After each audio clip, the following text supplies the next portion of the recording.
कर्मसत्ता पति और पत्नी को भी नहीं छोड़ती। जी हाँ, कर्मसत्ता पति और पत्नी को कैसे नचाती है, आइए जानने का एक प्रयास करते हैं। तो प्रस्तुत है जेलर पुस्तक का 14th एपिसोड। आज हम सुर सुंदरी और अमर कुमार की कथा को देखेंगे। सुर सुंदरी एक राजकुमारी थी और अमर कुमार नगर के श्रेष्ठी का पुत्र था। बाल्यकाल की बात है। सुर सुंदरी सो रही थी और अमर ने सुर सुंदरी की 7 कौड़ी उठाकर उससे मिठाई खरीदकर सब बालकों में बांट दी। सुर सुंदरी जागी तो उसे भी उसके हिस्से की मिठाई दे दी। सुर सुंदरी ने पूछा कि ये मिठाई किसकी ओर से? अमर ने कहा कि तुम्हारी ओर से। ऐसा कहकर सारी बात बताई। अमर ने सोचा कि इस मस्ती मजाक से सुर सुंदरी भी खुश होगी, लेकिन हुआ एकदम उल्टा। सुर सुंदरी क्रोधित हो उठी और कहा कि ऐसे चोरी करना कहाँ से सीखा, और कठोर शब्दों से अमर का हृदय उसने आहत कर दिया।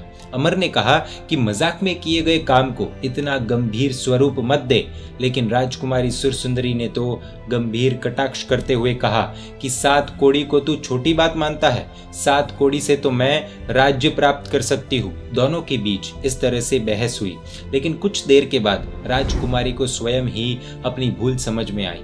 उसे बहुत पश्चाताप हुआ। अगले दिन अमर से क्षमा मांगकर उसका दिल जीत लिया। इस प्रसंग की असर दोनों में से न किसी के दिल में रही और न उनके परस्पर के स्नेहपूर्ण व्यवहार में। समय बीतता गया। दोनों ने यौवन की दहलीज पर कदम रखा। युगानुयोग दोनों का विवाह हुआ। दोनों गुणवान हैं, दोनों तत्वज्ञ हैं, एक दूसरे से बहुत स्नेह करते हैं। 7 कौड़ी वाली बात दोनों में से किसी को याद नहीं है और इसी कारण से दोनों परस्पर प्राणों से भी अधिक स्नेह करते थे। एक दिन समुद्र यात्रा करते हुए वे मानव भक्षी यक्ष यानी कि मानवों को खा जाने वाले यक्ष के द्वीप पर पहुंच गए। वहां के सुंदर गार्डन में दोनों प्रेम पूर्वक टहलने निकले। उस प्रसन्न वातावरण में सुर सुंदरी को नींद आने लगी। अमर की गोद में सर रखकर वह सो गई। अब सोचने वाली बात यह है कि ऐसे प्रेम भरे वातावरण में क्या किसी प्रेमी को क्रोध आ सकता है, वो भी अपनी ही प्रेमिका के प्रति? नहीं। क्यों? क्योंकि यह तो प्रेम का वातावरण है। सुर सुंदरी के रूप लावण्यमय प्रेम भरे निर्दोष मुख की सुंदरता का आंखों से पान कर रहे अमर के मन में अचानक 7 कौड़ी वाला प्रसंग याद आ गया।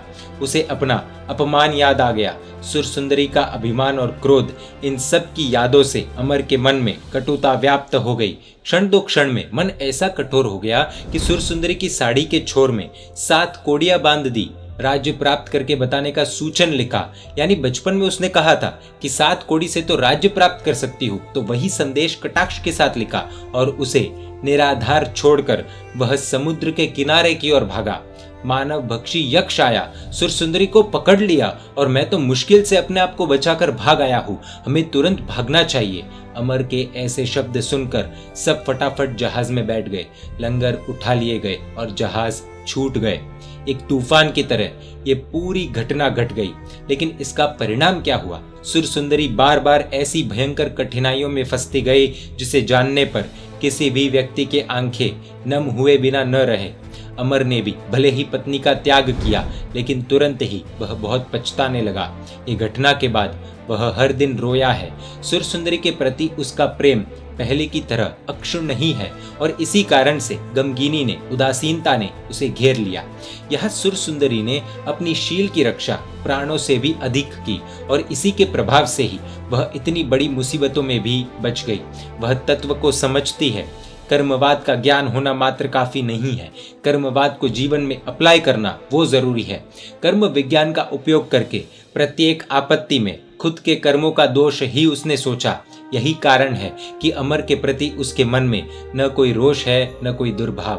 कर्म की एक सबसे खास बात, जो कर्मवाद को समझता है, मानता है और जीवन में अप्लाई करता है, उसे दूसरों के प्रति रोष या दुर्भाव नहीं आते, और आते हैं तो तुरंत पश्चाताप होने लगता है। वे क्षमा मांग लेते हैं।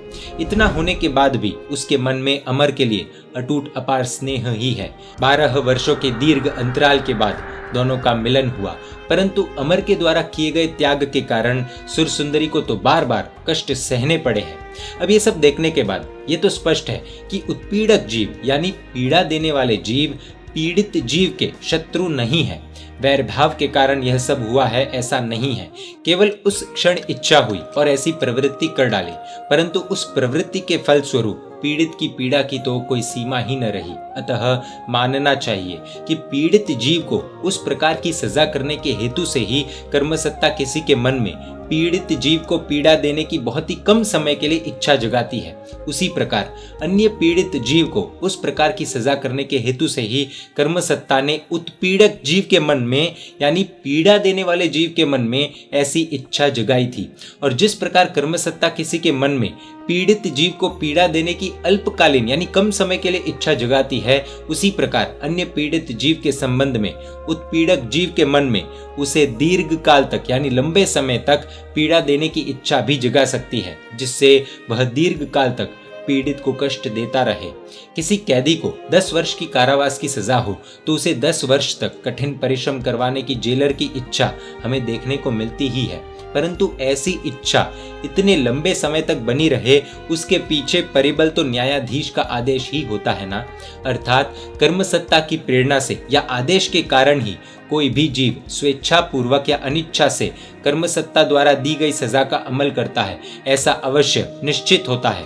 और इसीलिए यह भी निश्चित होता है कि पीड़ा देने वाला जीव केवल जेलर है, इससे अधिक वह कुछ भी नहीं है। अर्थात जीव अधिक से अधिक जेलर बन सकता है, स्वतंत्र रूप से यानी कर्मसत्ता के आदेश के बिना सजा देने वाला न्यायाधीश नहीं बन सकता है। और इसी कारण से वह अपनी इच्छा से सजा में न तो अंश मात्र वृद्धि कर सकता है, न कोई परिवर्तन।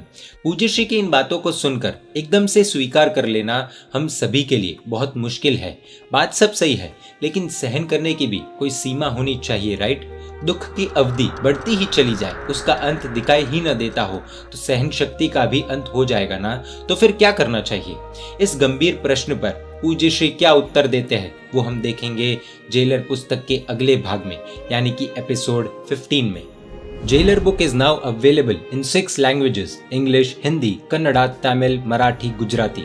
इस life changing motivational inspirational jailer book को hridayodgar.com वेबसाइट से प्राप्त कर सकते हैं, www.hrudayodgar.com। फीडबैक के लिए या अधिक जानकारी के लिए इस ईमेल पर अथवा इस कॉन्टैक्ट नंबर पर भी संपर्क कर सकते हैं। जैन मीडिया पर ऐसे वीडियोस आते रहेंगे। देखने के लिए आपको Jain media YouTube channel subscribe कर नोटिफिकेशंस के लिए बेल आइकन प्रेस करना होगा। आप हमें फेसबुक और इंस्टाग्राम पर भी फॉलो कर सकते हैं। परमात्मा के आज्ञा विरुद्ध कुछ भी कहा हो तो मिच्छामि दुक्कडम। जय जिन शासन, जय महावीर।